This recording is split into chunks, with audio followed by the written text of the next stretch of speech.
पूरे देश की 32 इंडस्ट्रीज में से सिर्फ 8 इंडस्ट्री जिस टूर्नामेंट में खेलती हो हम उसमें हैं और हमें इस बात का गर्व है कि हम उत्तर प्रदेश, बिहार, झारखंड को रिप्रेजेंट करते हैं।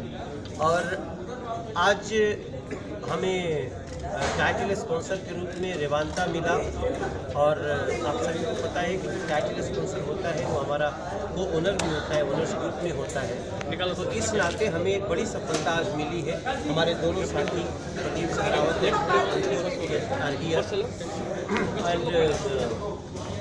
सत्येंद्र, सब लोग को मैं धन्यवाद देना चाहता हूं और स्पेशल थैंक्स सीसीएल बोर्ड को जिसने हमारे इस फंक्शन में बहुत बढ़ चढ़ के हिस्सा लिया। पहला मैच कहाँ, कब और किसके साथ?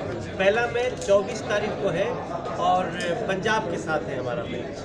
तो पंजाब टीम पहली बार सीसीएल में आई है, उसके साथ हमारे दो हाथ होंगे और मुझे पूरा उम्मीद है कि हम सीसीएल को जीत करके अपने ओनर्स को, अपने टाइटल स्पॉन्सर्स को और सभी स्पॉन्सर्स को, स्पेशली जो आज हमारे सामने 4-5 नए नाम आए हैं, Subhash Pasi, Deepak and Abhay Sinha ji, TP Agarwal ji and above all Ankur and Deep, तो ये निश्चित रूप से हमारे लिए बहुत बड़ी सफलता है और इसका रिटर्न होगा सीसीएल का कप।